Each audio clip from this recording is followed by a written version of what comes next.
Валикум ассалам, Джахар Дудаев. Так, Марина, здравствуйте, добрый вечер. Так, ну что, валикум салам.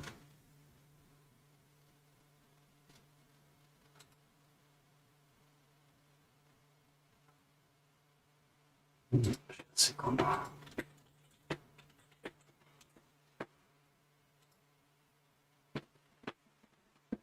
Ну, как всегда, первый вопрос. Привет из Лиссабона. Первый раз слышу тут про Лиссабон. Валикум ассалам. Ну что, умдаться, алхамдулилlah, дику. Халмавезару, добрый вечер, Ольга. Ребек, валикум салам. Чуть-чуть подожду сейчас. Пару минут, наверное.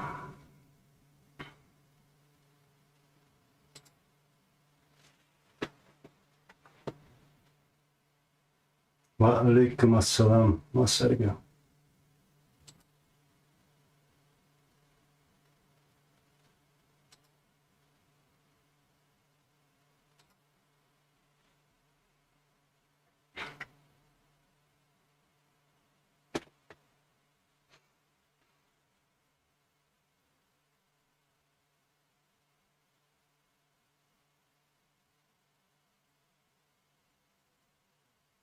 Ну что, в одно время с Хасаном начал Анзор эфир.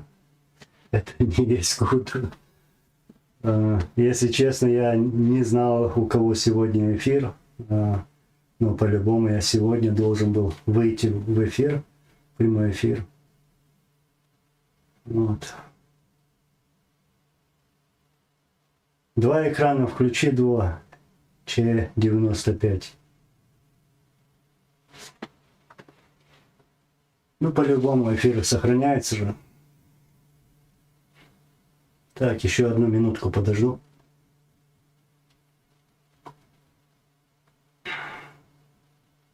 Уча, Гамарджоба, Грузия с тобой, пишет Уча.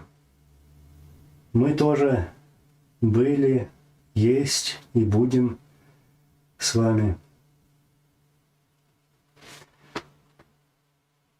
Одень Валхалом. Кстати, годовщина сегодня выселения чеченского народа. Примите мои соболезнования. Спасибо, Одень Валхалом. Да, действительно, сегодня такая дата.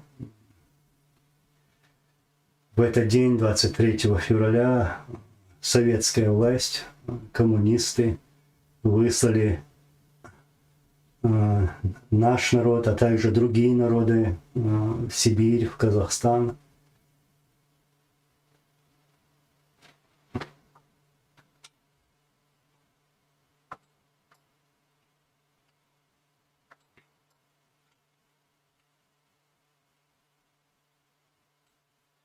Ну что, опять 25, но я не хочу уже называть этого чудика. Я про Кадырова говорю, уже надоело, хватит, достаточно сказали.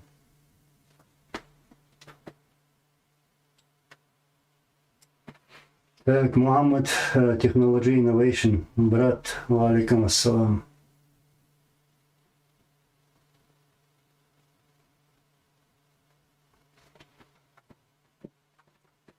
Так, я еще, Саваш, валикум ассалам, Страсбург. Еще раз скажу. Так, секунду. Я еще минуту добавил экстра. Ждал, пока люди зайдут.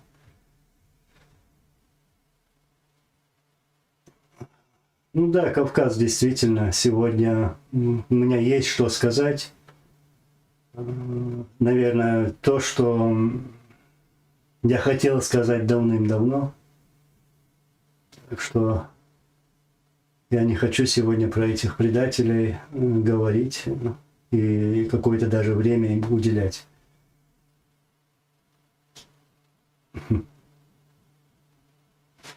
Но хочу Анзор, с какого года рождения? Вот Эйворх, что наздаем на Малера.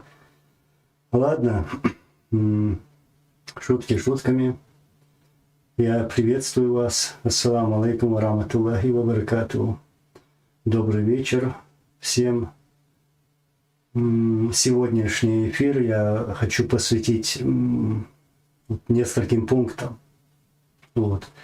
В первую очередь это сегодняшняя дата, дата выселения чеченского и ингушского народов в далекие холодные Казахстан, Среднюю Азию и в Сибирь. Вот. Все наше население нашей республики было выслано в этот день в Сибирь и в Среднюю Азию. И во время этого выселения погибло около половины нашего населения. Вот. И многие об этом читали, слышали. Я просто коротко хотел пройтись по этим событиям. Так вот, советская власть, в то время был Сталин, но, как я говорю, советская власть выселяет наши народы в Сибирь и Среднюю Азию и обвиняет нас в чем-то вообще выдуманном, в том, что наш народ сотрудничал с немцами якобы. Но это неправда, потому что это и не может быть правда, потому что наша земля не была оккупирована немецкими войсками во время Второй мировой войны. То есть немцы у нас не находились, земля наша оккупированной не была немцами. Единственное, что было, это боевые действия на севере нашей республики, а также была бомбардировка горных селений. Вот. И также, когда они не смогли прорвать оборону на севере нашей республики, вот, это было в 1944 году, в 1942 году, вот, и они решили уже бомбить город Грозный. Немцы уже бомбили город Грозный. Вот. И ни о каком сотрудничестве не может быть и речи, чтобы чеченцы сотрудничали там с немцами. Такого не было. Это было выдумано. Вот. И этот ярлык нам не подходит. Если уж судить, то надо судить своих власовцев, которые миллионами переходили на сторону немецкой армии в то время, сдавались.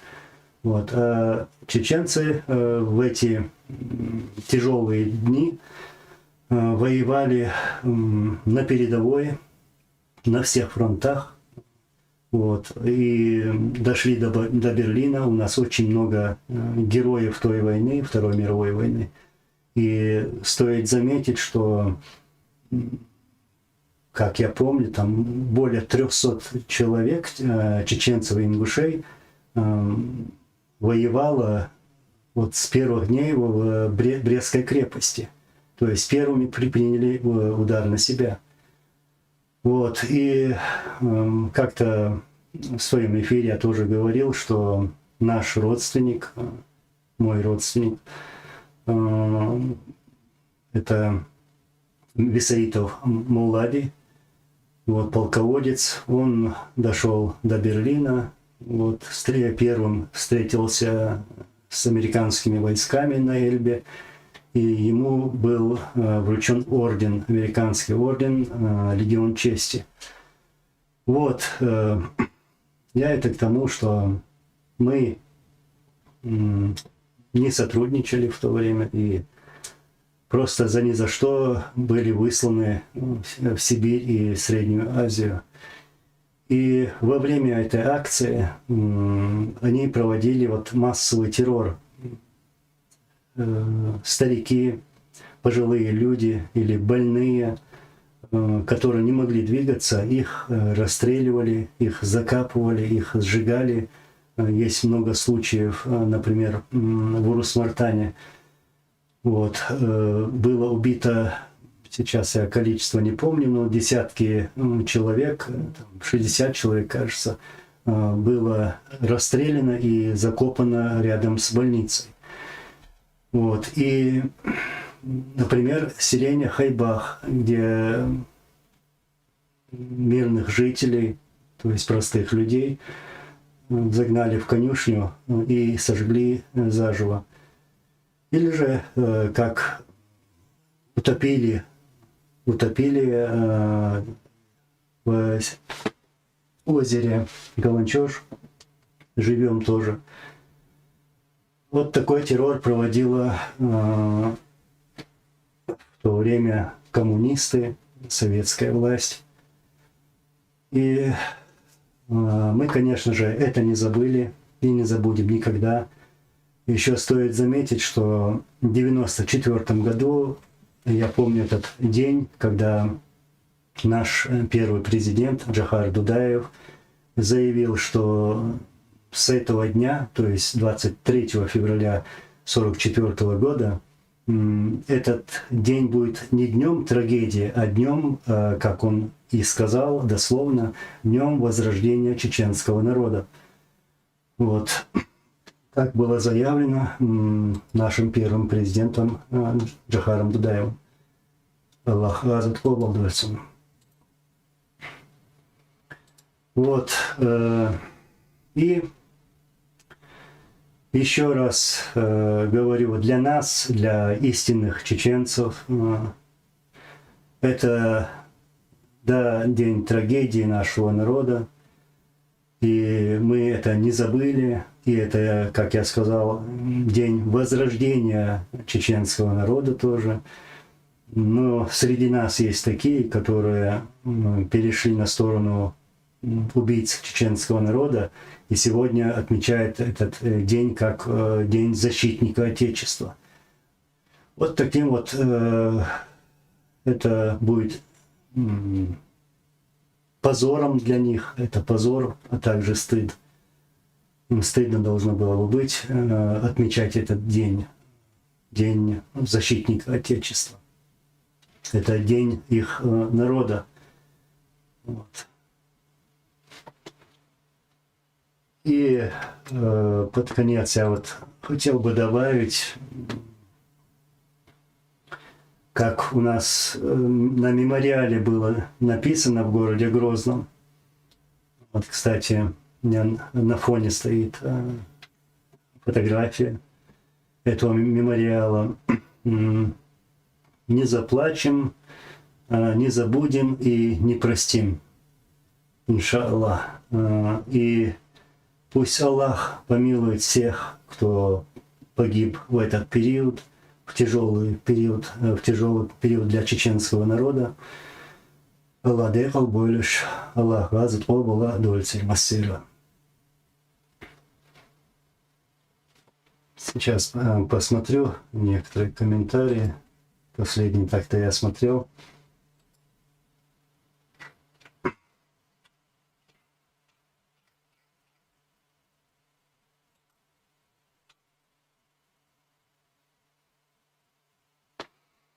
Далее, второе, то, что я хотел сегодня сказать, конечно же, это события, которые развернулись в Украине, террор России против украинцев. Да, это нас трогает, да, мы беспокоимся, да, мы понимаем, что происходит, потому что мы прошли через это, потому что именно таким методом Россия сделала все, чтобы начать первую, а также вторую российско-чеченскую войну. Еще раз хочу подчеркнуть, что не стоит ее и не надо называть ее чеченской войной, потому что это не чеченская была война, это есть и была российско-чеченской войной. К нам, на нашу территорию, вторглась Российская Федерация. То есть россияне воевали против чеченцев. Вот. И стоит еще подчеркнуть, что даже можно приводить параллель с нашей республикой, то, что Россия творила на территории нашей республики именно то же самое происходит на территории Украины. Как они попытались разделить наш народ, чтобы мы начали воевать друг против друга, чтобы мы проливали на свою кровь, кровь братьев. Вот. И потом уже начали снабжать какие-то группировки, снабжать оружием, деньгами и так далее. Именно то же самое происходит в Украине. И вся эта возня Путина вокруг Украины, как он стянул эти войска, окружил Украину, вот, все рода войск.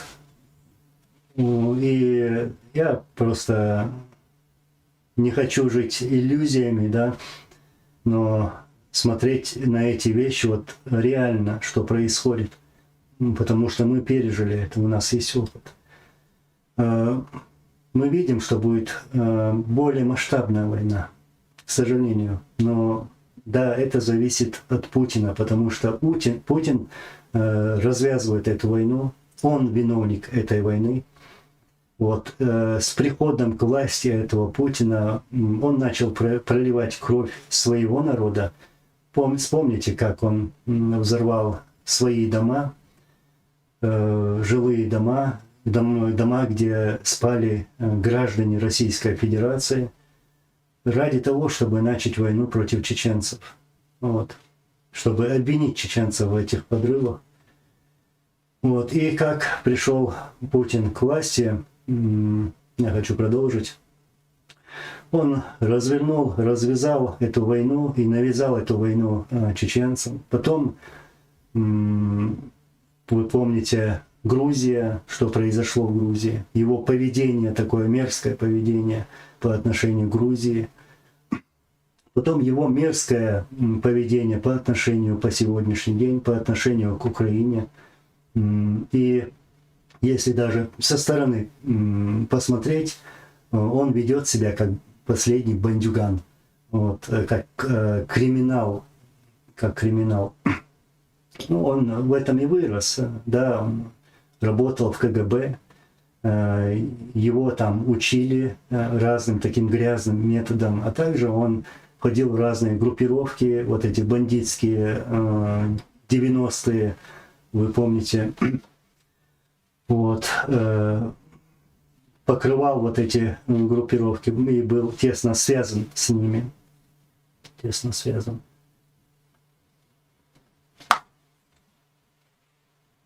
И я уверен, нужно говорить правду, нужно говорить как есть.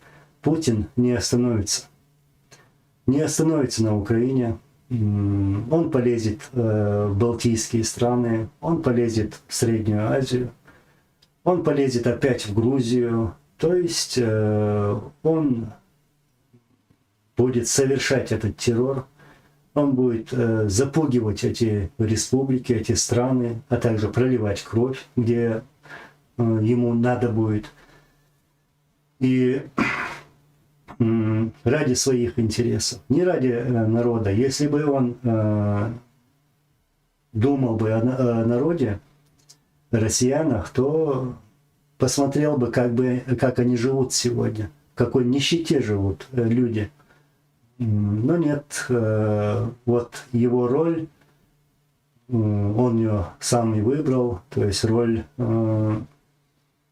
где он развязывает вот эти войны, проливает кровь, и я уверен, что он еще натворит всяких грязных дел. И поэтому я, наверное, еще раз и буду всегда это делать, призывать украинцев, казахов, грузин, азербайджанцев, литовцев, латышей и так далее, и всех призывать к союзу. Вот. Нам нужен союз, действительно союз. Вы не сможете без нас, мы не сможем без вас. Мы должны быть вместе, чтобы противостоять этому террору российского государства. Я не хочу обвинять российский народ. Я верю, что там очень много людей, которые хотят мира, которые желают другим людям мира, и им абсолютно не нужна эта война. У меня может быть лишь одно обращение к этим людям, к россиянам, чтобы они сделали все, чтобы остановить его. Потому что потом уже будет поздно.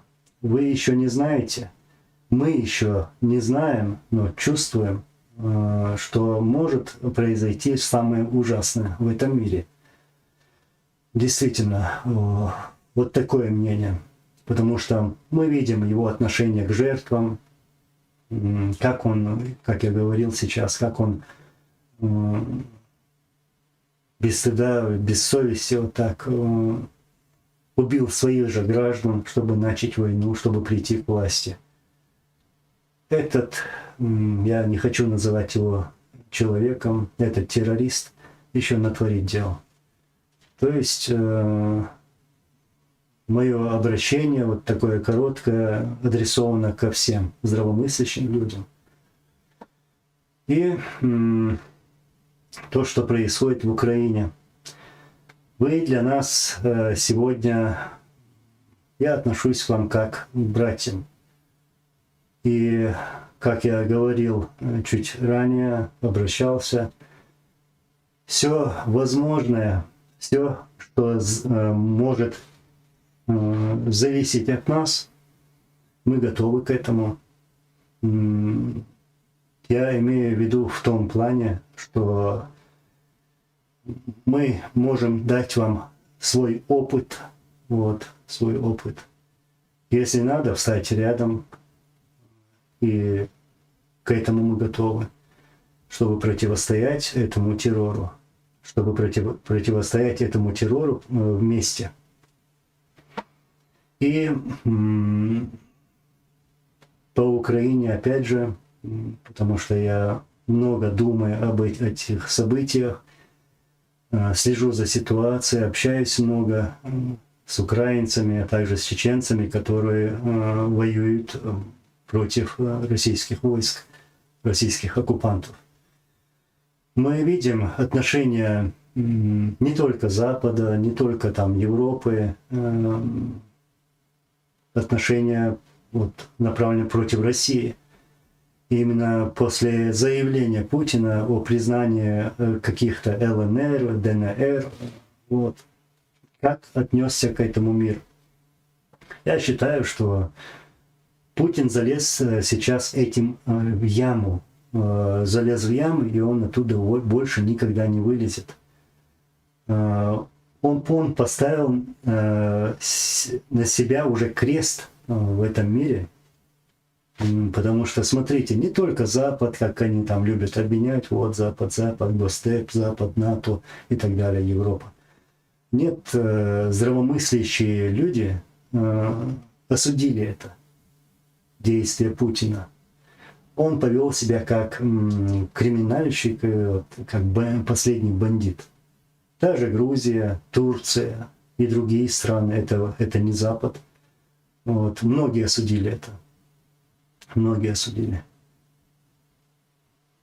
И опять же, по Украине, я считаю, что только объединившись против этого режима, путинского режима, можно что-то сделать, добиться каких-то результатов. Мы и даже сами русские тоже.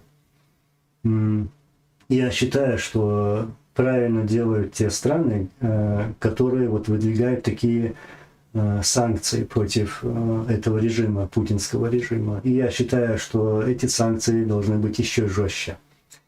Даже те люди, которые поддерживают этот режим. Вот, я считаю. И насчет, тут есть разговоры, даже видео одно гуляло, где якобы чеченцы приехали, став на стороне России, приехали воевать против украинцев. Знаете что?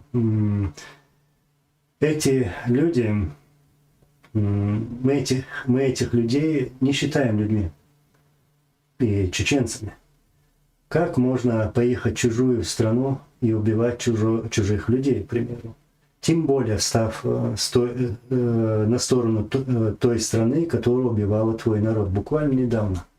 И убила вот за последние 30 лет, убила около 300 тысяч мирных жителей. Как можно стать рядом с этими убийцами и идти куда-то воевать и отдавать за них жизнь? Тем более за этого террориста, который развязал эти войны, я перечислял где, вот, и который когда-то ляпнул вот так, скажем, таким языком, когда Путин сказал, еще будучи премьер-министром в 1999 году, он сказал это дважды: если надо будет, то с Аллахом буду воевать. Это его слова. Но может они это не слышали, может они это забыли. Я про тех, которые там поехали воевать против украинцев. Мой лучший совет этим людям — перейти на сторону Украины. Вот. Это самое лучшее. А наша позиция чеченцев, истинных чеченцев, которые помнят своего врага, которые не забудут своего врага, которые знают очень хорошо историю, помнят, кто убивал наш народ. Наша позиция твердая. Мы на стороне Украины, как я говорил ранее, мы готовы стать рядом, мы готовы оказать любую помощь со своей стороны. Вот. И будем стоять до конца.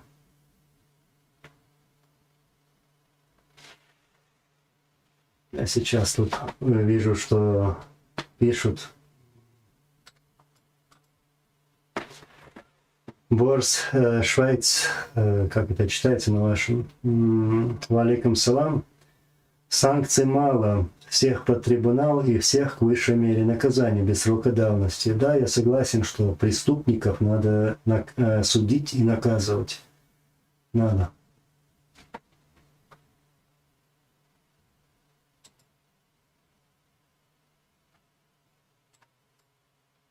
Сейчас я пройдусь по комментариям.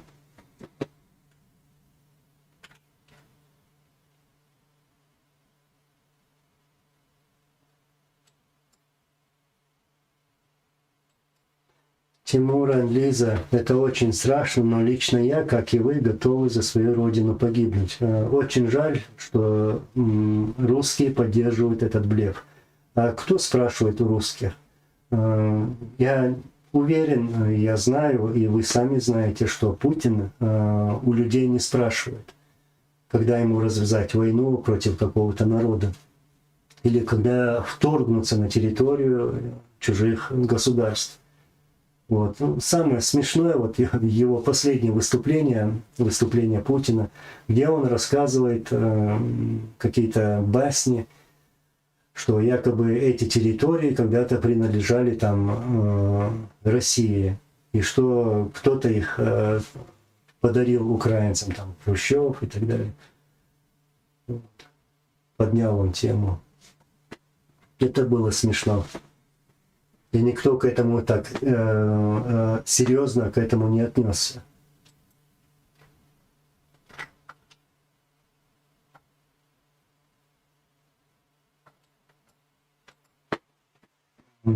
Руслан Калюжный.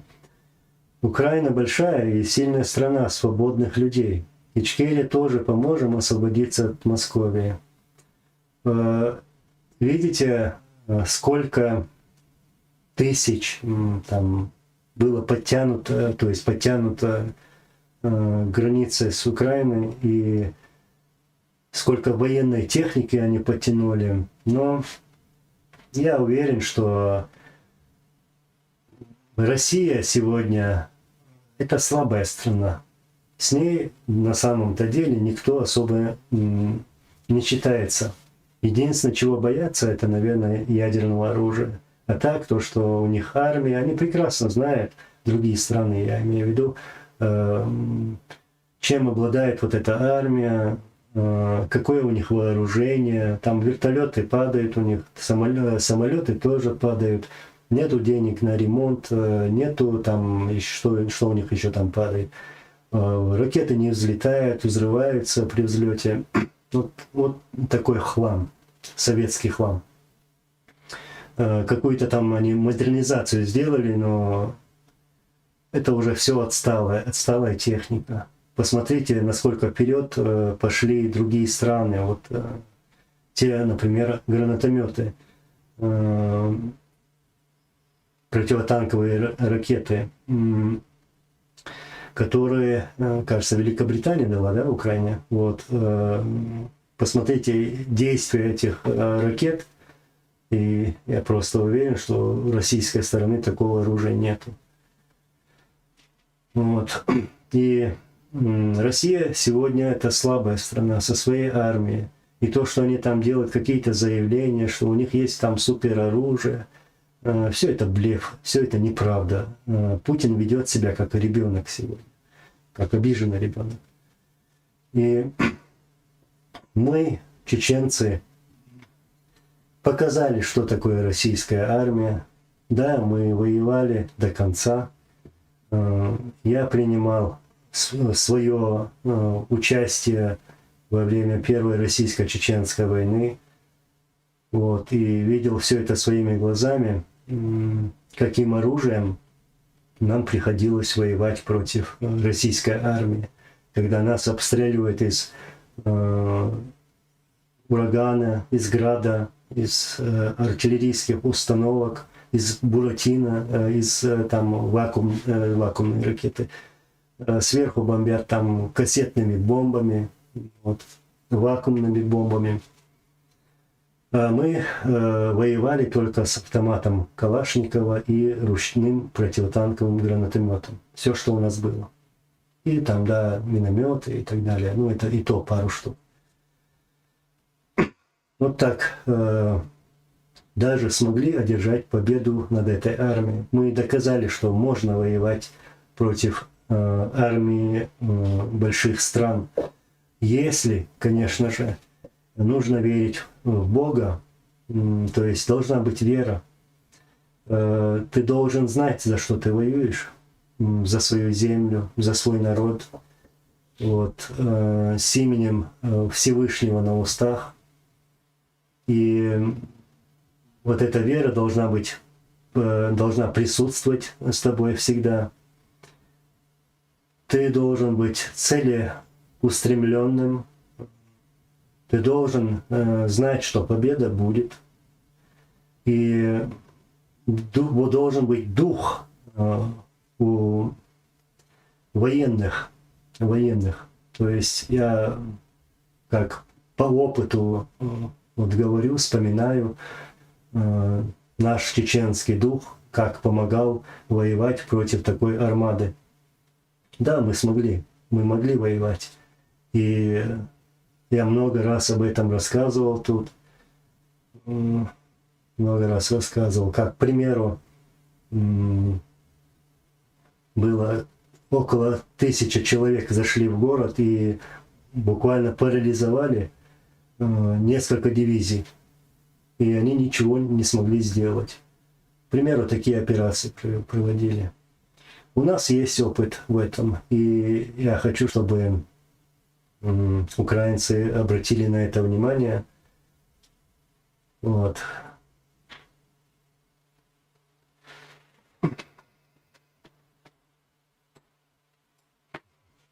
Василий Долгстрев, да. Вы так напишите с юмором.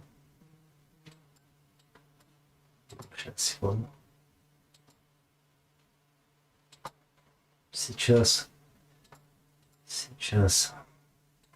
Я прочитаю ваши комментарии. Потом еще у меня такая хорошая тема. Сегодня я решился высказать на эту тему. Прочитаю сначала ваши комментарии.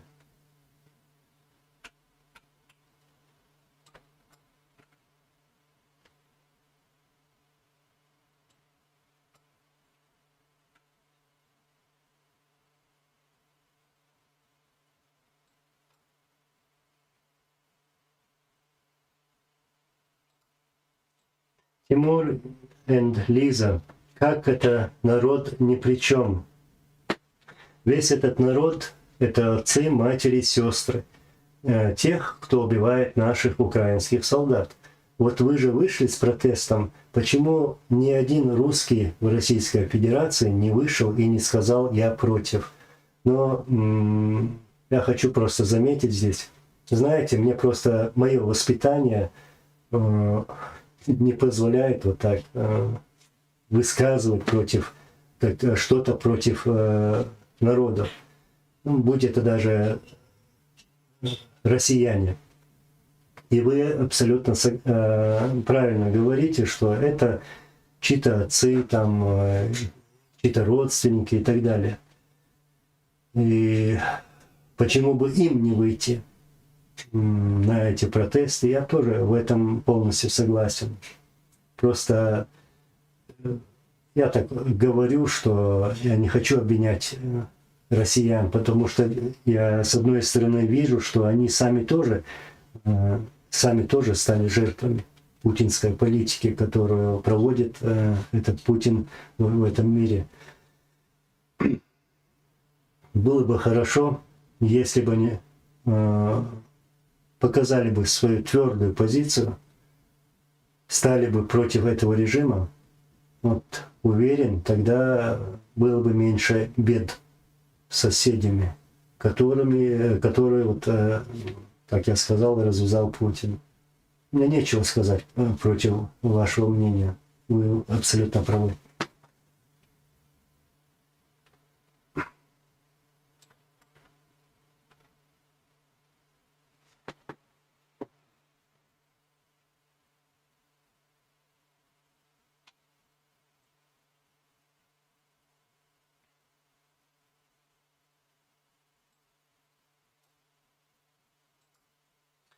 Золото, серебро и пираты.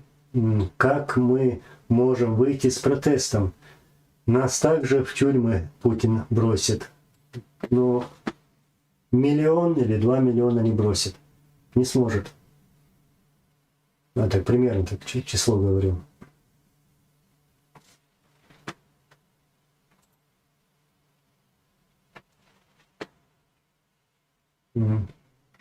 Кто-то уже на Москву пошел, да, Кавказ?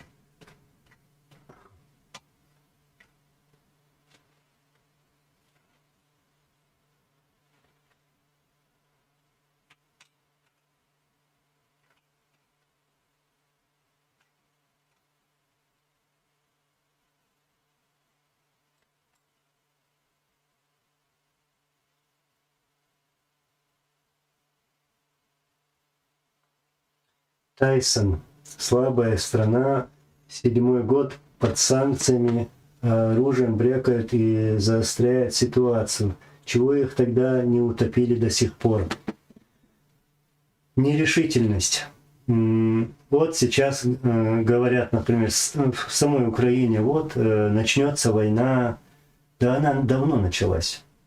Она уже, как вы пишете, 7-й год вот, идет. Она идет. Земли оккупированы, убивают украинцев. Вот. Нужно четко сказать, что объявить, что идет война. И я считаю, что как-то другие страны тоже пытаются, может, боятся сказать правду, какая она есть. Путин ведет себя как бандит. И хорошо, что хотя бы сейчас это в мире видят, кто на самом деле Путин. Мы много раз обращались, наши лидеры, чеченцы, Джахар Дудаев, Зелимхан Яндарбиев, Аслан Масхадов, Абдулгалим Садулаев, Докка Умаров. Наши лидеры всегда обращались к этой же России, ко всему миру и говорили, кто есть на самом деле Путин, что это он виновен в гибели мирных людей, что это он развязывает войны, что он, и вообще я про Кремль говорю, будет проводить эту политику. Ну, вспомните даже слова Джохара Дудаева, нашего первого президента, как он говорил про ситуацию в Украине, вот его пророческие слова. Надо было слушать этих замечательных людей, вот наших лидеров, потому что они не боялись правды, потому что они воевали с этой правдой против этих оккупантов и против этих террористов. Их надо было послушать когда-то.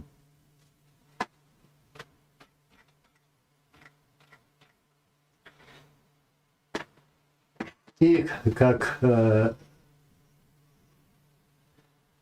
раньше мы говорили, будет хорошо, если другие страны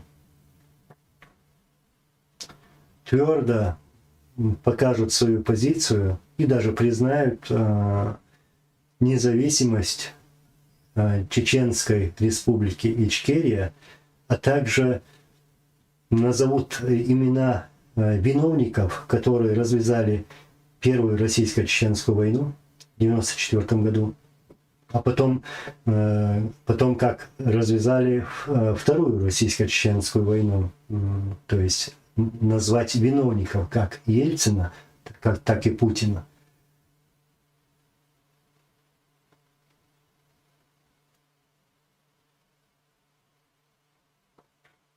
Ольга, Тайм, неприятен тот факт, что сейчас опять скажут, чеченцы воюют с Украиной. Так, и ведь по зомбоящику скажут, которые смотрят миллионы россиян.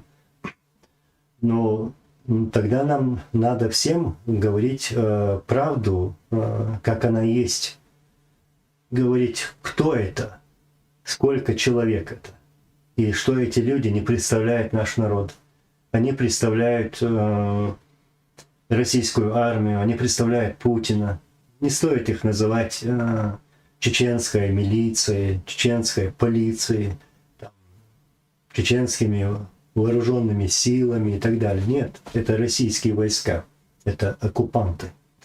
Будь там башкир, будь там дагестанец, чеченец или кто-либо другой в этой российской армии, то есть он солдат российской армии, а не дагестанской или чеченской, башкирской там и так далее.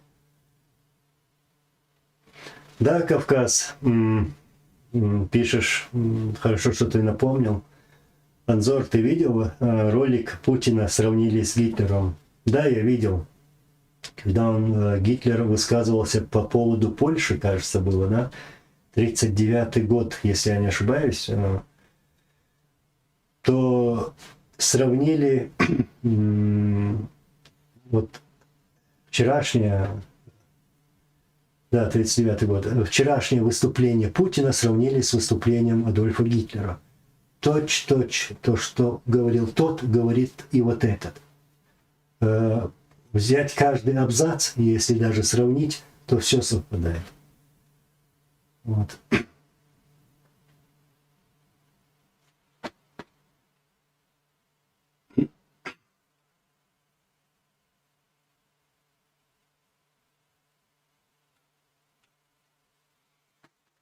Сейчас, секунду. Тут был вопрос про Навального. Будь это Навальный, будь это другой человек, который хочет выдвинуться там в эту власть, я просто хочу надеяться, что к власти в России придет человек, который будет думать в первую очередь о своем народе и о тех народах, которые окружают Российскую Федерацию. То есть дружить с этими народами и желать мира своему народу и другим народам тоже. То есть адекватный человек. Я просто хочу надеяться, что будь это Навальный, будь это другой человек, мне без разницы, фамилия, чтобы человек задумался о мире и чтобы желал этому миру.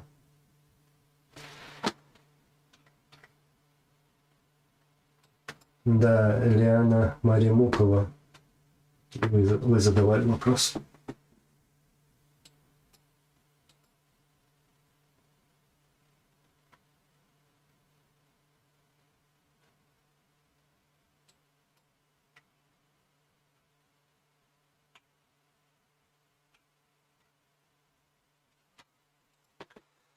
Секунду.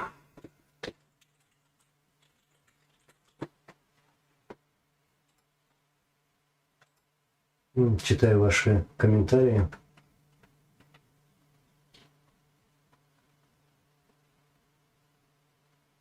Аслан Асланов, алейкум ассалам, брат из Казахстана. Мы вместе, сила мусульман, но да, мы должны быть вместе.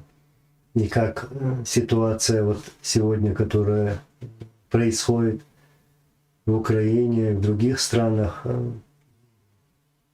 без разницы, какой религии человек, будь это мусульмане или христиане и так далее.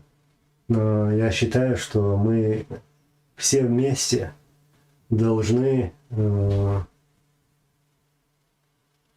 противостоять этому террору, потому что результат может быть очень плачевным. Я уверен, что просто Путин еще много горя принесет разным народам и людям.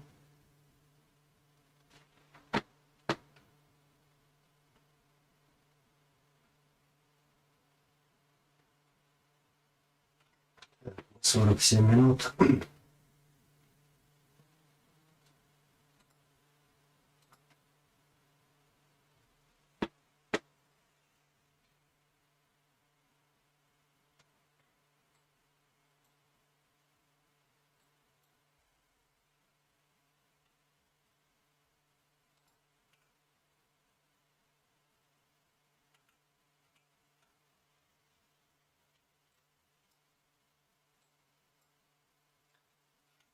Да, и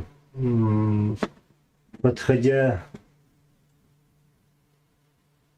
как бы к концовке этой темы, я хочу еще раз сказать, все то, что сегодня Россия показывает, ну, имеется в виду Путин, это просто, как говорится, на его же языке, на языке Путина, это дешевые понты. Вот. То есть ноль. Ничего он не сможет сделать. Ничего не сможет сделать. Потому что мы знаем украинцев. Мы знаем, как они любят свою землю, свой народ, свой язык. Вот. И я уверен, что они не позволят ему вот так продвигаться, этому террористу. Не стоит бояться численности, не стоит бояться там их вооружения, о котором я сейчас говорил. У меня отец военный был, и я знаю, что такое армия, то есть я прошел вместе с ним армию, был на всех учениях военных. И то вооружение, которое было там в 80-х годах при Советском Союзе, у них то же самое и сегодня. То есть все устарело. Ничего они не смогут сделать. Если, я имею в виду, если они развернут крупномасштабные там боевые действия. Но, как, к сожалению, я вижу, что к этому и идет.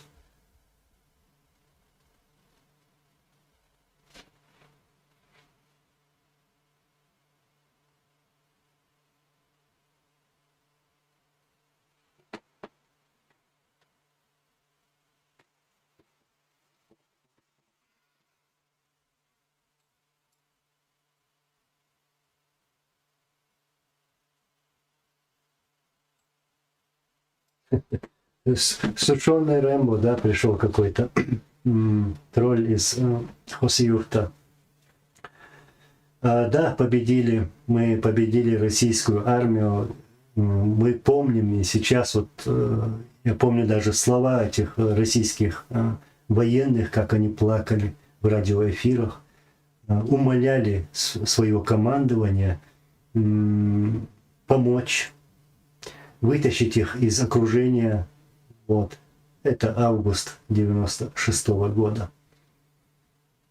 Мы смогли ее победить, эту армию.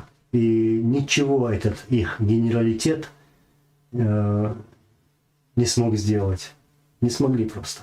Им пришлось сдаться. Так что мы не болеем фантазией, мы говорим реальные вещи. Вот так вот.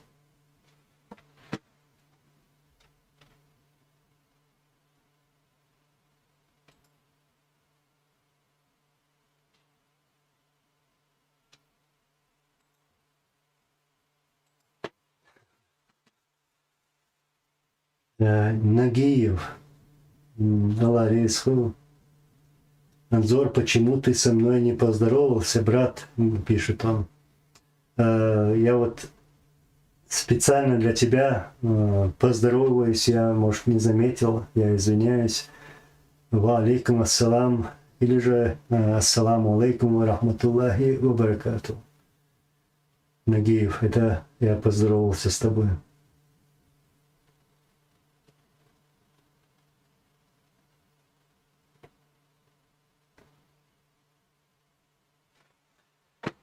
Так, Рашид Белинский. Кого ты видишь во главе чеченского возрождения? Что ты имеешь в виду под словом возрождение? Следующая моя тема будет, да, именно посвящена вот этой теме. Мое видение, мой анализ. Про главу, про то, что нам сегодня надо делать, к чему нам надо себя готовить. Я об этом сейчас расскажу.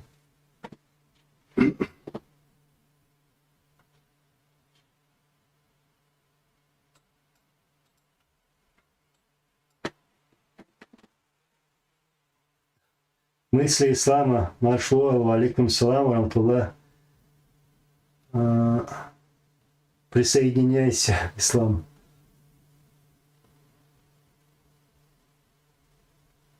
Ольга Тайманзор, помнишь, как сказал Джохар, Российская Федерация не станет, когда зайдет украинское солнце? Конечно, помню. Я очень уважал нашего лидера и помню многие его высказывания. Он умел хорошо сказать, подобрать правильные слова в адрес этих бандитов и террористов. Сейчас, секунду.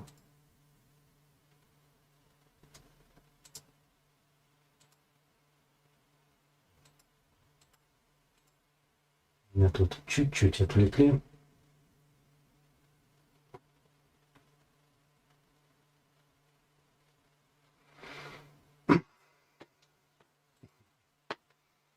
Нагиев, Аллах рейсвил. Дай Аллах тебе здоровья, брат, иншаллах, Ичкерия и Азербайджан будет освобождены от муртадов.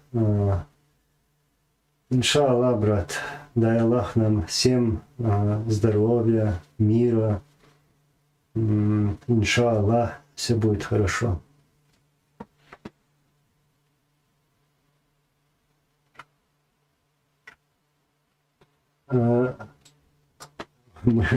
Мысли ислама, я тут. Ты должен быть здесь, ислам, а я должен быть там. Вот так, такими мы должны быть сегодня. Ну, ты знаешь. Так. Надеюсь, скоро встретимся. Аллах рейсхил. Как егдизвай, буалба безвай. Вот. Будем закручивать гайки до упора.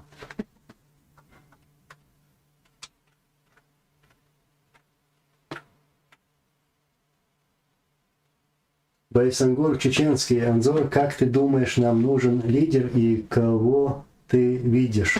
Я сейчас подойду к этому. Я скажу, кого какой лидер нам нужен и кто нам нужен.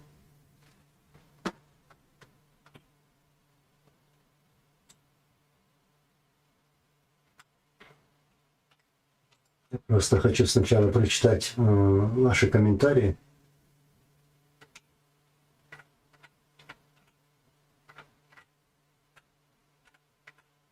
А то как Нагиев могут упрекнуть, что я не ответил и так далее.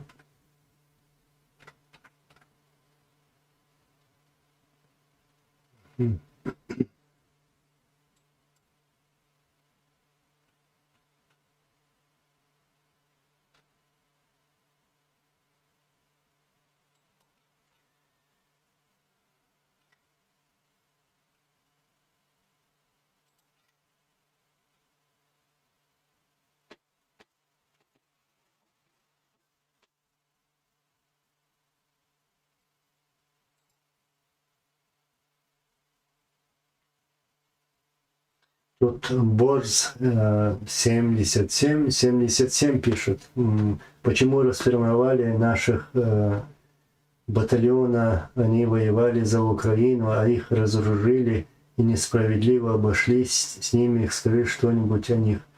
Я сейчас все пересказывать не буду. Даже в прошлом эфире я говорил, что у меня по сегодняшний день есть связь с чеченцами, которые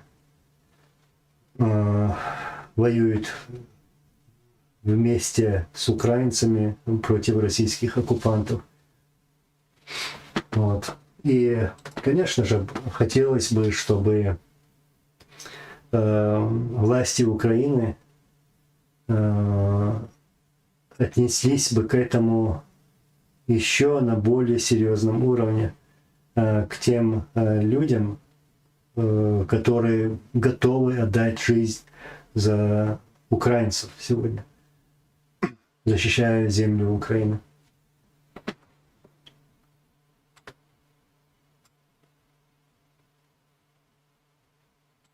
Угу.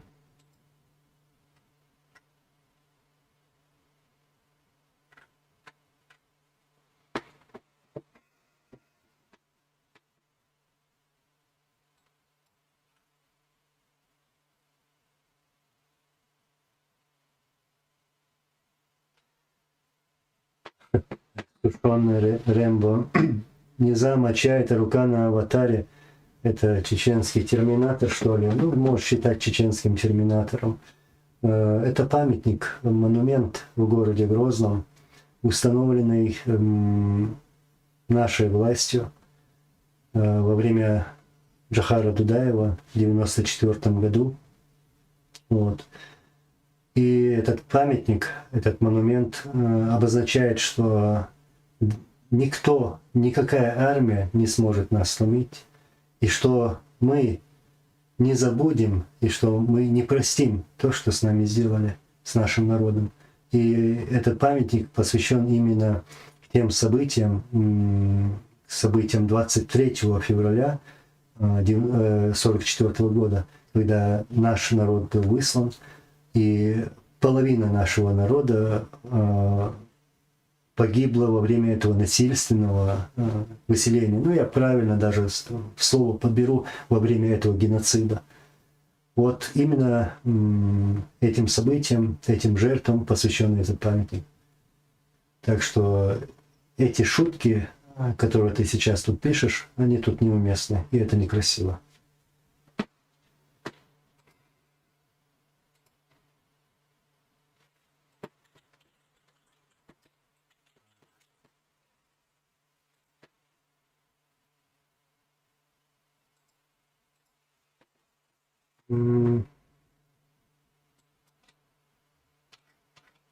Так. Нагиев. Анзор, поверь мне, Ильхам Алиев хуже Рамзана. Давай я просто про нашего чудика говорить не буду. Мне уже действительно очень противно говорить про этого чудика. Мне уже надоело просто упоминать его имя даже.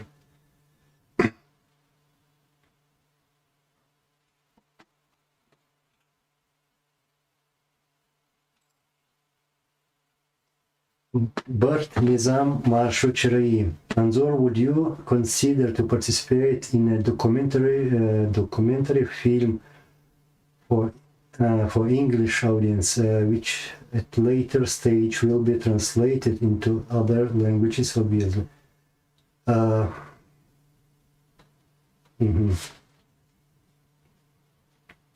I saw your video, it was very good work, so can you please call me later, I mean today or tomorrow, so we can talk about it.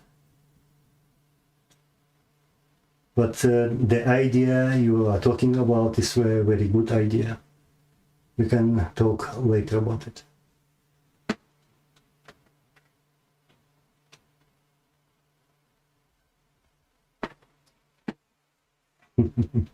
Якоб, гайки как будем закручивать, сидя в Ютубе перед монитором или махая флагами на митингах? Я теперь буду, у меня на сегодняшний день есть 2 флага. Если кто подарит мне грузинский флаг, то будет у меня 3 флага. Я буду махать 3 флага. Не только свой ичкерийский, но украинский и грузинский. Если будут еще, ими тоже. Но никогда не буду делать это с российским флагом. Вот так вот. Вот так мы будем закручивать гайки вашего режима. Там я слышал, что уже некоторые на таблетки перешли. Результат.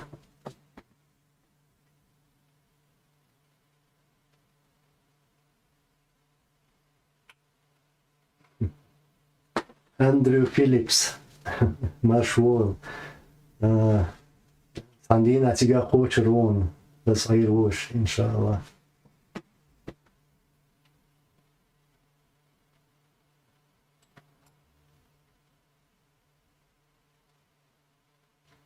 Так, ва алейкум ассалам.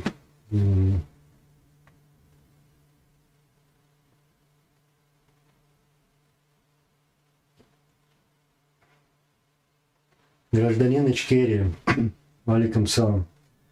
Делер салам маршвор. Алхамдулилlah, дико. Массо бусоптаг ведалалыш. Цахаттер Лурдерос бог. Исламбек Ирсай войзе он. Войс, Исламбек Ирсай войс. Аслан Улля Хилыша бог. Цушаши видеошка. Из Богду, Улля Хилавы. Исламбек войшусон. Так, цун вежри войсон. Ишт. Дук.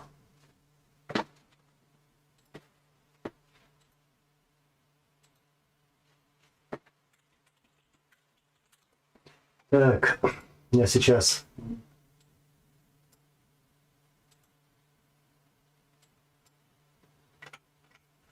до конца комментариев пройдусь и уже хочу по одной теме поговорить.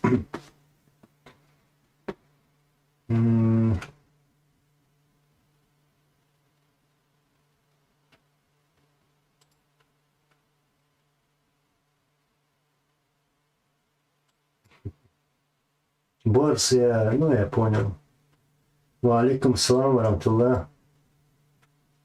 Ну, насчет позвонить, тут уже Кавказ написал, да, обратную связь. Вот.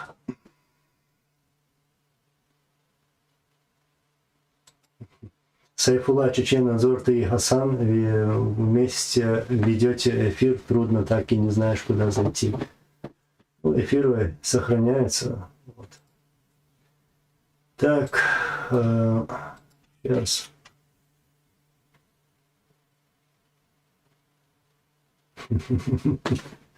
Нагиев. Пусть Аллах будет доволен тобой. Анзор, у меня в роду никого не осталось, уже всех подписал на твой канал и Тумсу. Ну, значит, ты помогаешь нам с распространением правды, распространением наших видео, делитесь, да, как говорится, ставьте лайки, подписывайтесь, как это говорится.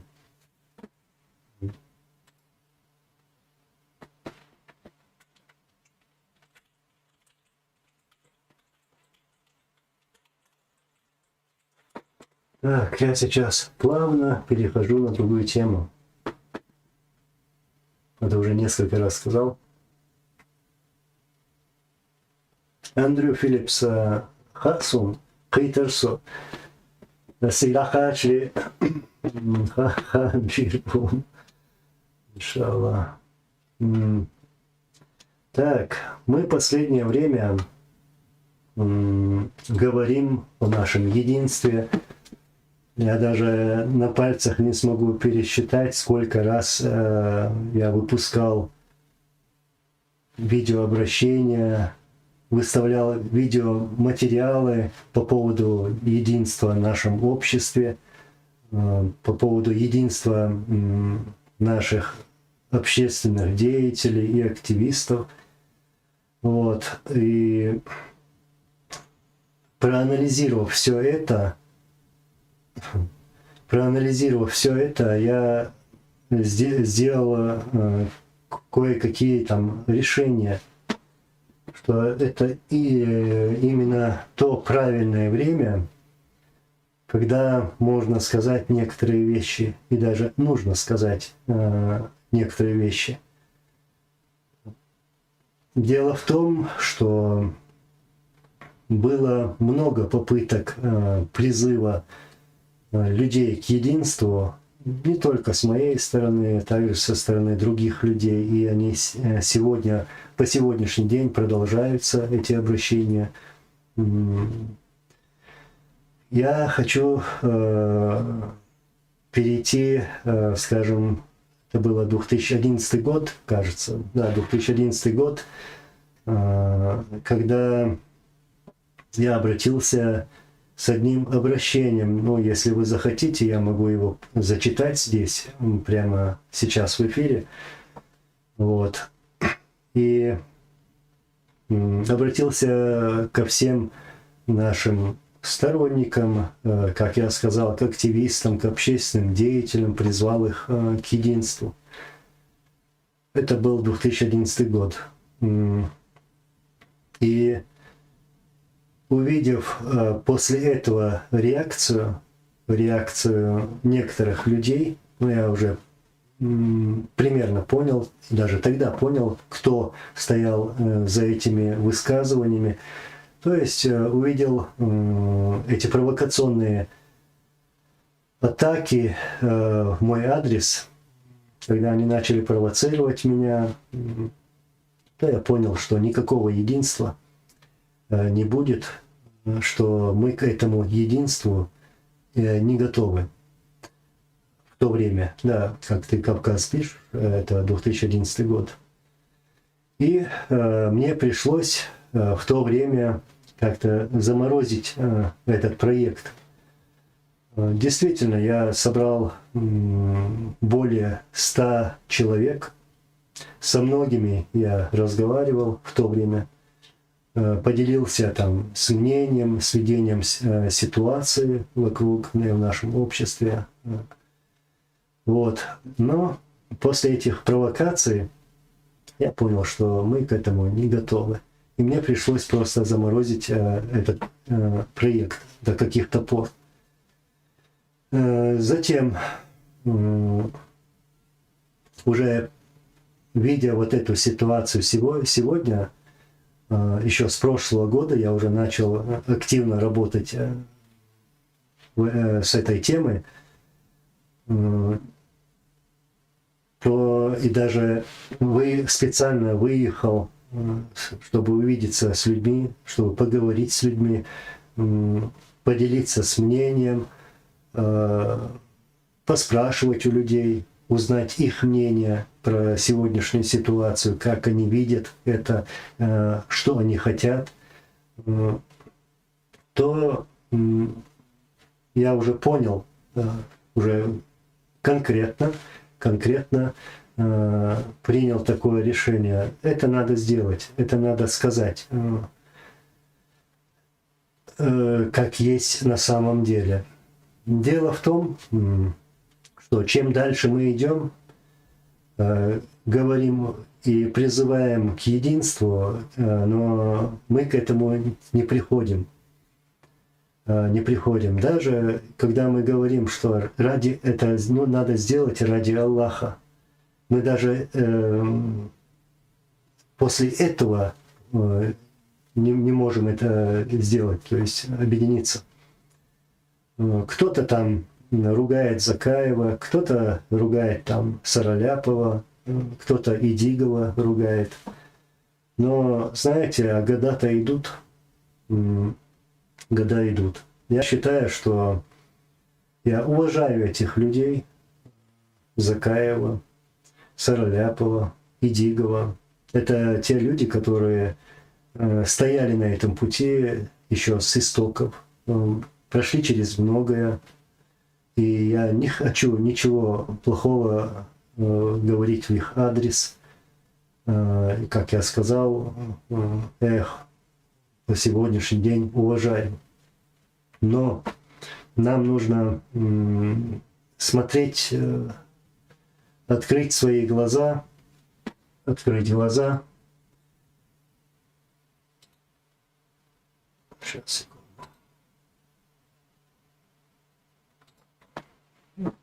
И посмотреть вот реально. Я считаю, что эти люди, люди с опытом, и Закаев, и Дигов, Сараляпов, они уже должны задумываться, что нужно готовить молодых людей, заранее готовить, не думать о сегодняшнем дне, а думать о завтрашнем дне, что нужно готовить вот эту силу, которая будет продолжать этот путь. Будут продолжать этот путь так, как этого хотели наши лидеры. Лидеры, начиная от Джохара и другие.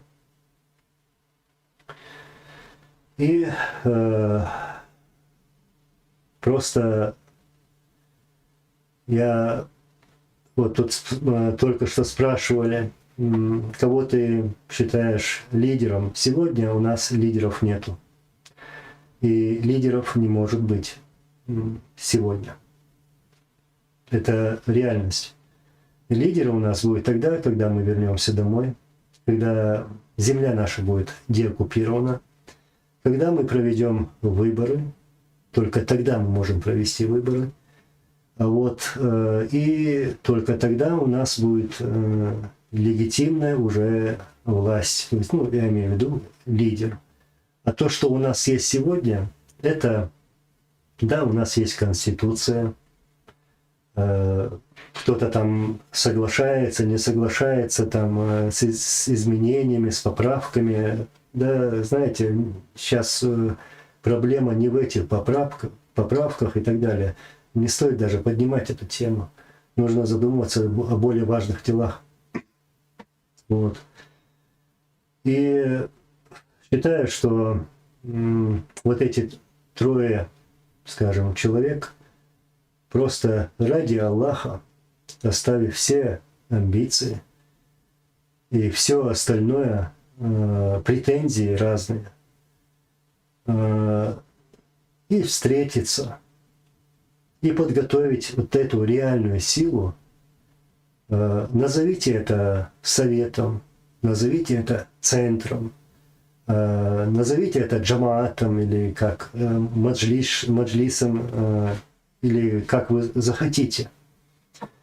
Но так, чтобы этот совет или центр, как мы все это назовем, работал во имя Аллаха и ради нашего народа. Вот как я считаю. Да, мне сейчас сложно говорить на эту тему в том плане, что здесь не только наши братья и сестры, наши сторонники, но, как говорится, у стен есть уши, я многие вещи не говорю. Да, есть планы, есть идеи, И все сейчас я это говорить на пользу врагу не буду. Вот, я призываю еще раз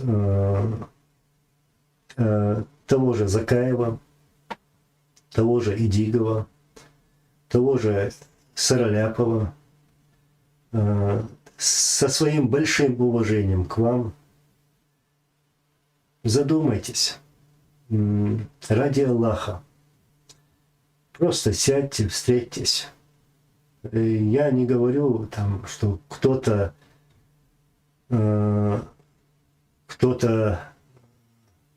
сейчас должен выдвигаться в лидера и так далее. Нет, никто сейчас не может и не имеет права выдвигаться в лидера. Потому что земля наша оккупирована, и мы какие-то там выборы там проводить не можем. И не имеем права. И вы это все прекрасно знаете. Когда земля будет деоккупирована, вот тогда уже по закону мы можем провести свои выборы, вот тогда будет у нас законный лидер.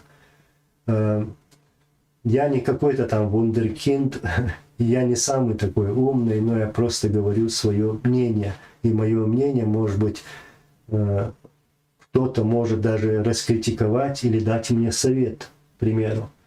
Но я сторонник того, что я готов встретиться с любым человеком, поговорить про эту нашу проблему,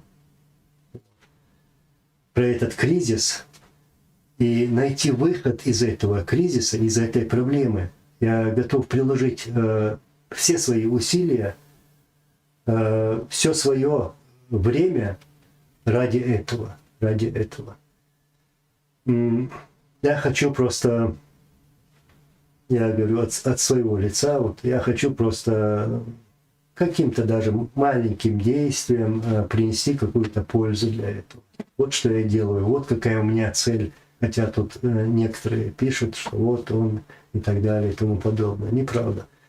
У меня, алхамдулилlah, все ради Аллаха и ради своего народа. Мне больно смотреть, как друг друга поливают грязью, друг друга обвиняют. Знаете, когда вы друг друга так обвиняете, то есть вы хотите, не хотите, но оказываете помощь нашему врагу.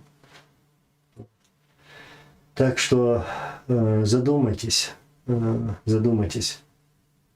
Но я уверен, если вы не задумаетесь, я к тем людям, которые я сейчас называл, там, Закаев, Идигов, Сараляпов или там, другие, если вы не задумаетесь, если вы что-то не предпримете, не сделаете, не будет попыток, то я уверен, что люди это сделают и без вас.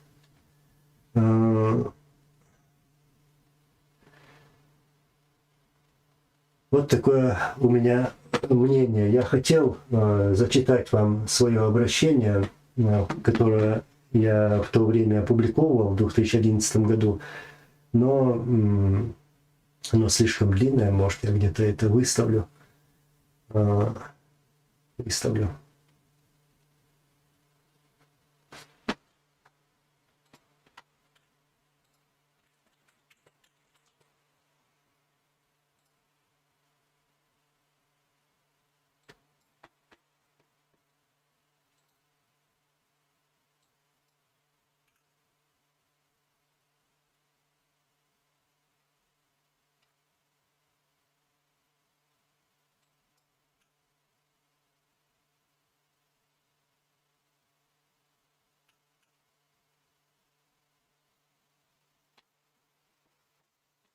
Извини, Стан, ты пишешь о каких-то деньгах. Я не знаю, я ничьи деньги не считал, и поэтому я на твой комментарий, какой-то комментарий сказать не могу.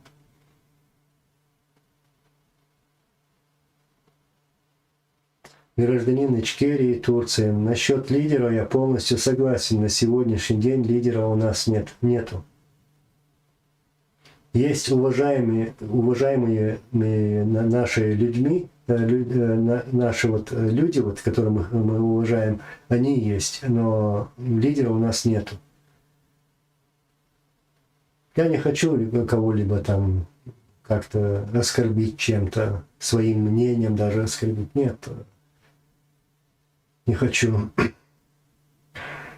Нам сначала надо деоккупировать свою землю. Нам нужно работать в этом направлении.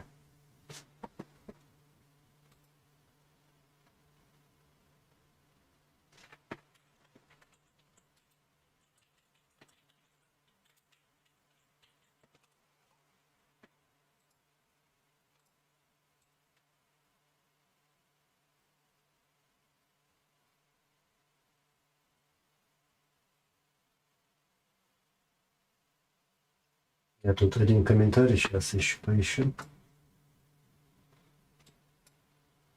Ламанхо 585. Хватит упрекать друг друга. Все, кто хочет деоккупации Ичкерии, должны быть заинтересованы в объединении.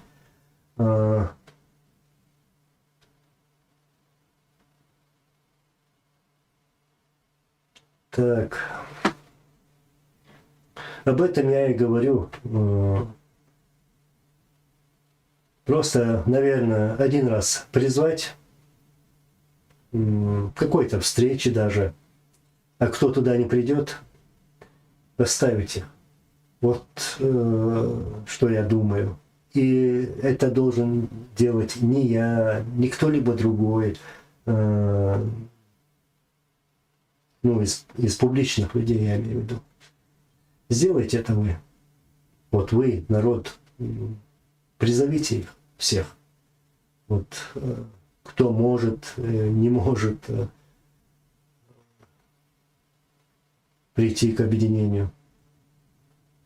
Хватит, уже надоело. 22-23 года топтаться на одном месте без какого-либо единства.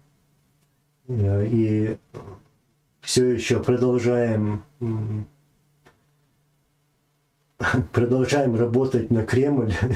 Я имею в виду то, что используя их ярлыки, вот там, называя друг друга там ичкерийцами, как там еще было, шариатчики, имаратчики, уже даже все не вспомнишь, ваххабисты, суфисты там, и так далее. То есть это не в нашу пользу. Когда мы разбрасываемся этими ярлыками, мы этим больше делим друг друга. Вот. Делим друг друга. Не надо этого делать.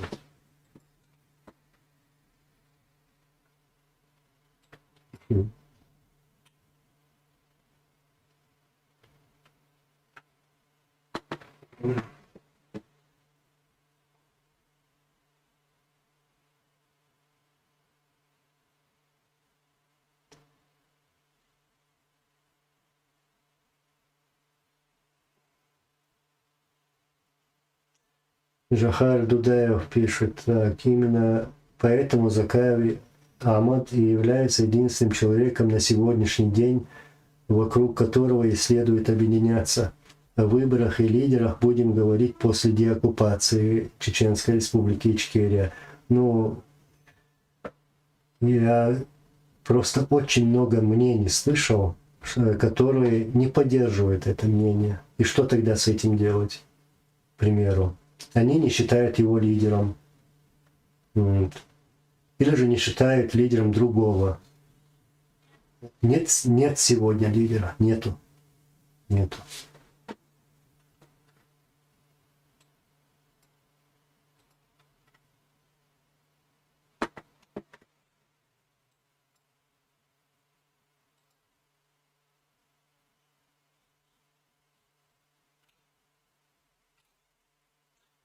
Я не знаю, Ламанхо, стоит ли, как это, обращение выставлять? Если да, то я уже могу выставить. Ну, даже вместе с датой.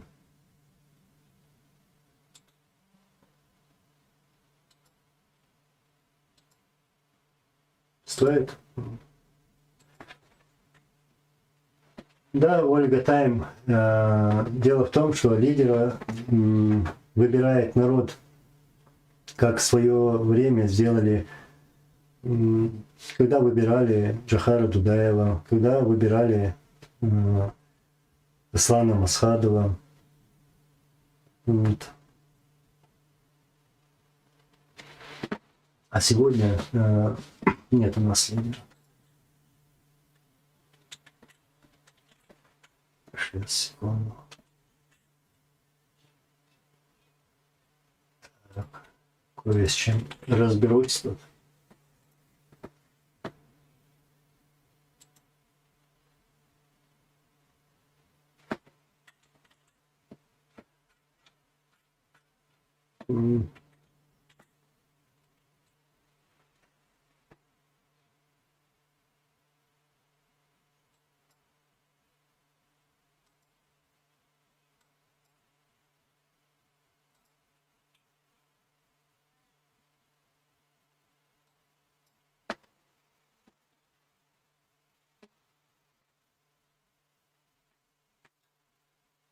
Джохар Дудаев.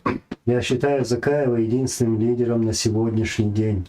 И это не только мое мнение, а этот призыв новых лидеров, это скорее больше развал и того, что у нас осталось. Развал уже давно произошел. Просто нам все это надо восстанавливать, а не говорить, вот ты сейчас пишешь единственный лидер. Я с этим мнением не согласен. Нет у нас единственного лидера сегодня. Нету. Нету. Давайте говорить правду.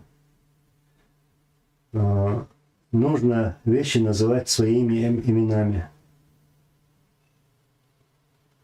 Лидеры бывают, когда избирают. Они так. Да, вот я лишь согласен с таким мнением, что у нас должен быть совместный какой-то совет или какой-то центр, куда будут входить вот эти люди, которых ты называешь, а также другие наши авторитетные люди, которые вот это восстановят и сохранят, и перенесут это до того дня, когда мы возвратимся домой, когда мы деоккупируем нашу родную землю и, возвратившись туда, к себе, на родную землю, вот тогда мы уже восстановим свои права. К примеру, будут выборы, там, парламент и так далее.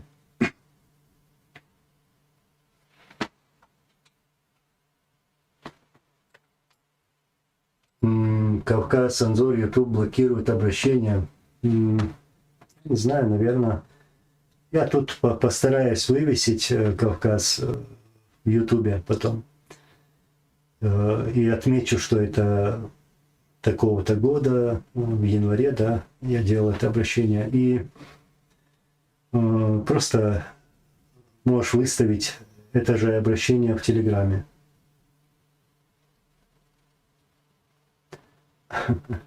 Кого-то уже на пенсию послали. Нет, Закаева, там, других. Я речь тут не о Закаеве. Я ничем его не оскорбляю. Не оскорбляю никого, я других не оскорбляю, не хочу оскорблять или принизить чем-то. Это люди, которые прошли какой-то промежуток пути, у них есть опыт, я просто считаю, что они должны передать этот опыт. И, как мы только что говорили, передать то, что у нас осталось, вот молодым.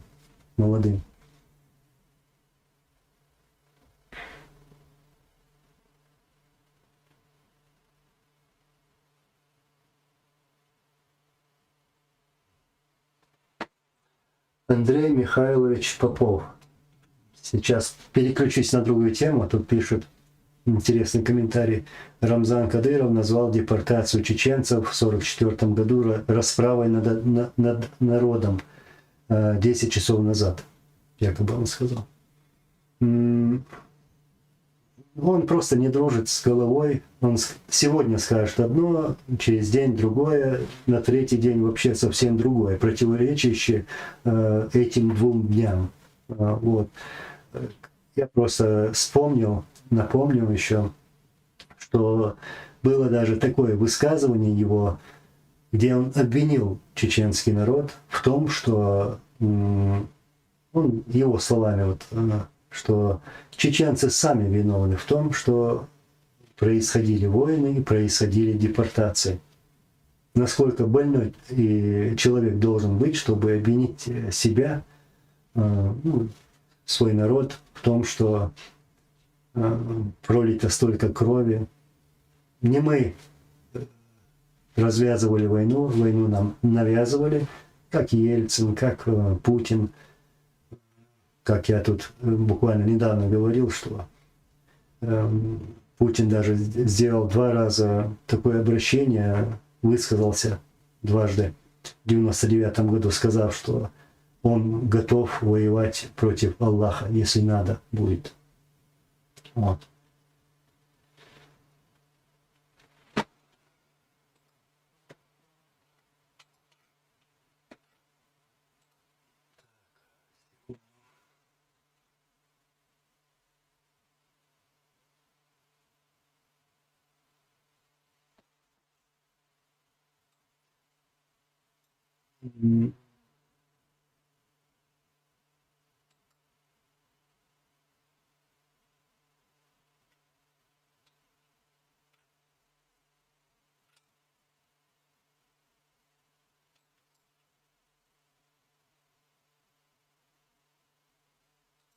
Несущий мир лидера народ изберет, а власть Коран и Сунна.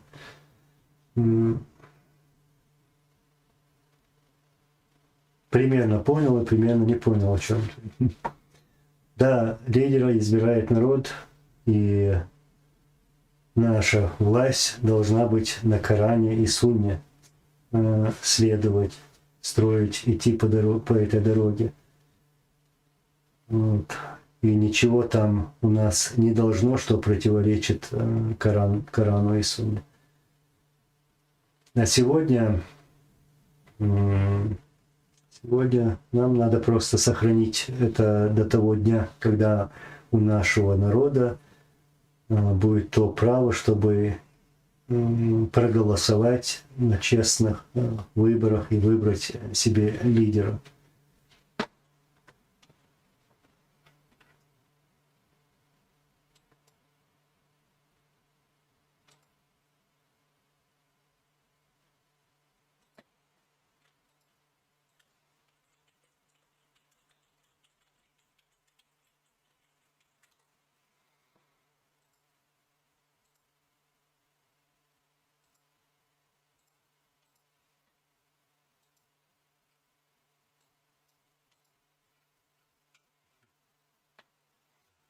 Кавказ. Какой-то жесткий. Нянькаться нельзя с ними, пусть готовят смену. Мне надо с уважением относиться, даже благодарить за то, что они сделали.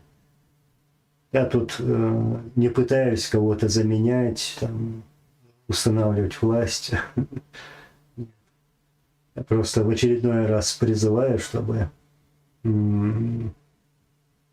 открыли глаза и ради Аллаха сделали этот шаг. Аллах говорит нам, что мы должны стремиться к единству. Почему вот так с болью это говорю даже? Потому что я знал мнение муджахидов, мнение амиров и лидеров, которые вот мечтали, что будет это единство среди людей, которые выехали в другие страны. Вот. И этого единства нет по сегодняшний день. Но погибли, отдали свои жизни вот эти наши братья, воюя и мечтая об этом единстве. просто ради всего этого даже хватит, уже надоело. Надо уже действовать, потому что даже сегодняшняя ситуация подсказывает и направляет нас к этому.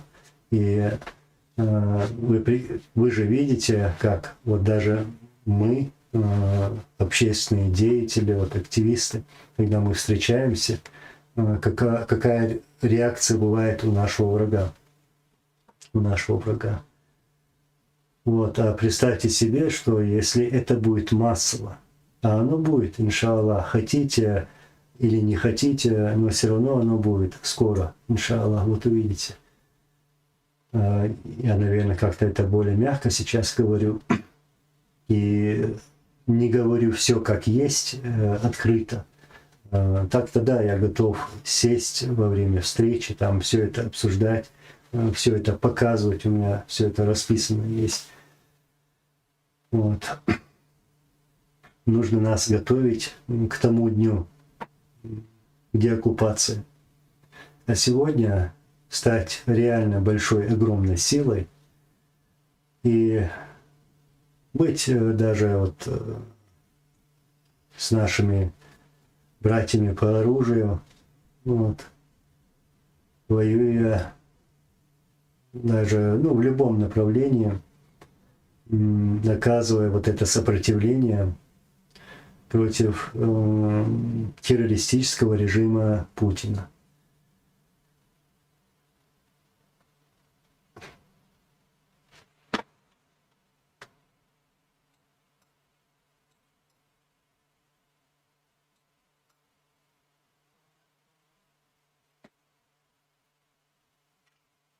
Ольга Тайм, Анзор, те люди, которые прошли от той войны и были лично знакомы со многими лидерами и не лидерами, придерживаются такого же мнения, как и ты.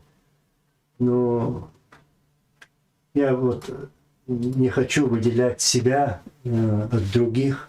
Я такой же, как и другие.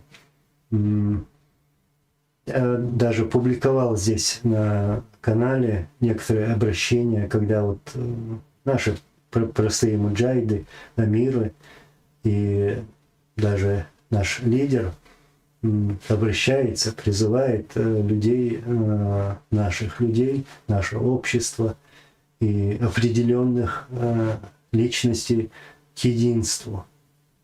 Вот. И так они и ушли из этого мира. Аллах азат ва балтался насыр.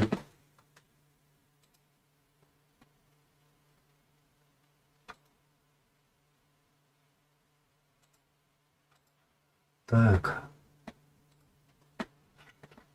Сколько мы...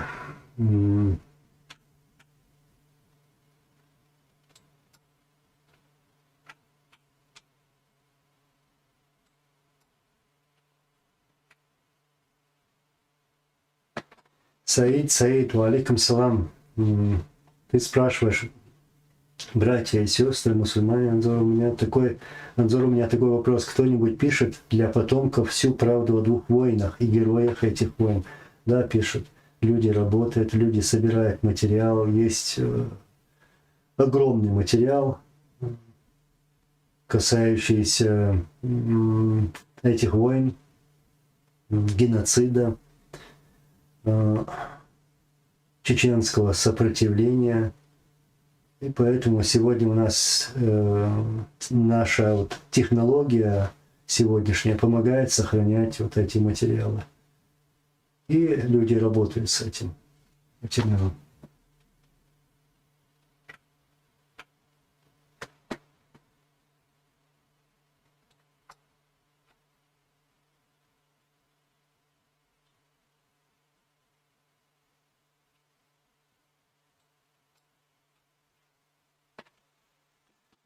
Байсангур чеченский, Анзор, я и хочу этого, чтобы молодые заняли места наших героев и продолжили путь к той цели наших предков. Хотел бы, чтобы мои дети за достойными и не сбились с пути.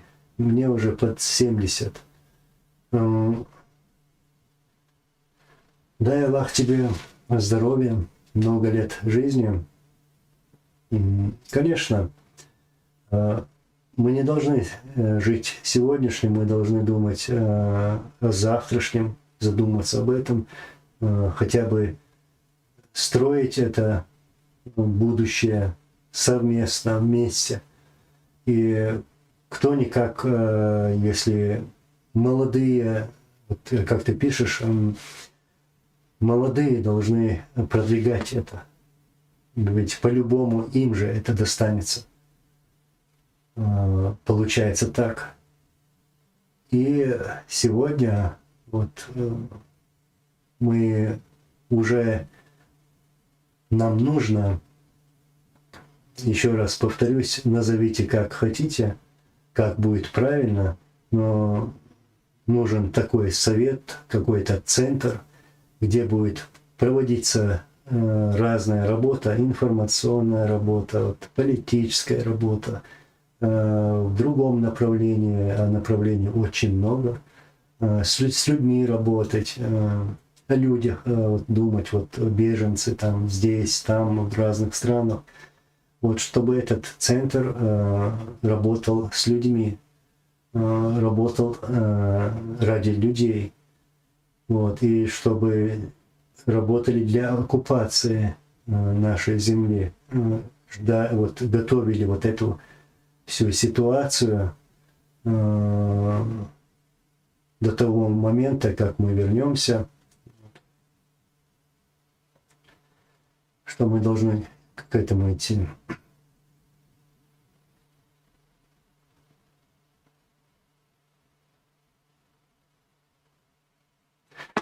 Так, алейкум ассалам.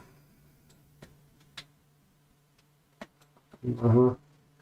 Кто-то написал про войну. Нет, вы думаете, надо воевать против России, но на самом деле это ошибка. А вы вздумали воевать против народов, мы уверены, это ошибка. Надорветесь, пресс лопнет. Вот.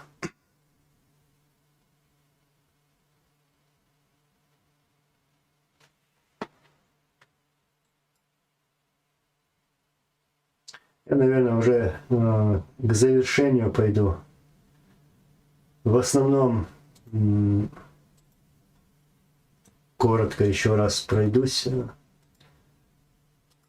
по темам, которые я сегодня затронул, по больным темам.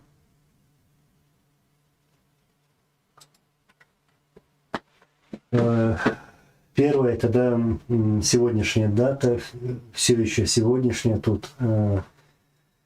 Вот, это геноцид чеченского народа и чеченского ингушского народа.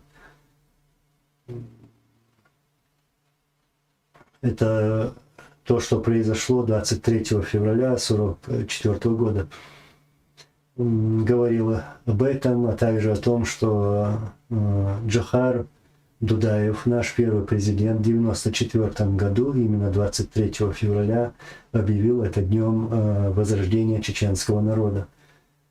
Вот. Второе. Мы говорили сегодня про Украину, а также террористические действия Путина, а также реакция других стран, не только Запада и Европы, против Путина, недовольство против действий Путина. Вот. И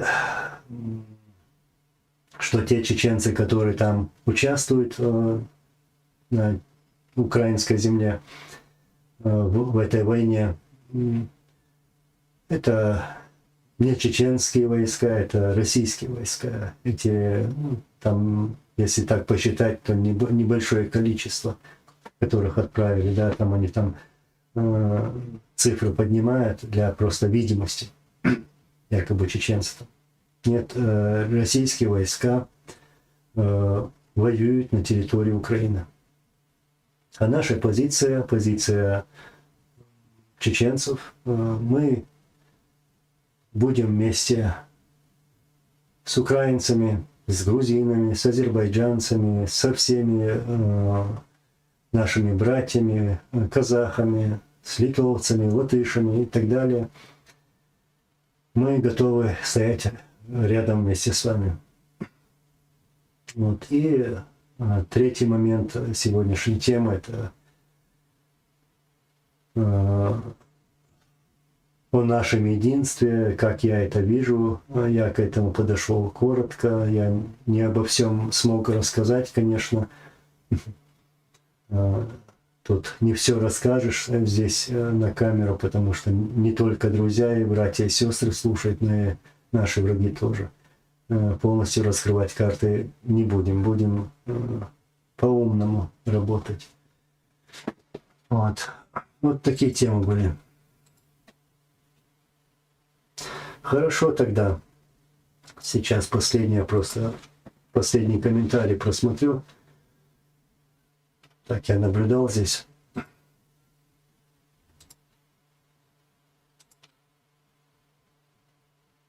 Ва алейкум ассалам ва рахматуллахи ва баракатуху. Слава Украине!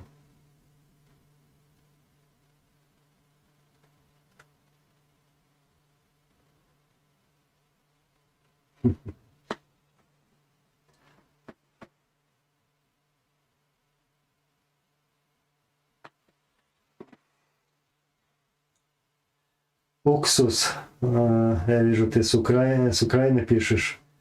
Ничего у Путина не пройдет. Он слишком много себе врагов нажил. Вот. И просто не потянет. Ничего не получится. А их численность, количество их войск, это все пустышка, это блеф. Просто, как говорится, дешевые понты. Вот. Хорошо, я всех благодарю. Я сейчас коротко даже прошел по темам, пересказал, о чем я сегодня говорил. Я всех благодарю еще раз и желаю вам мира и всего самого лучшего. Спасибо вам. Ассаламу алейкум ва рахматуллахи ва баракатуху.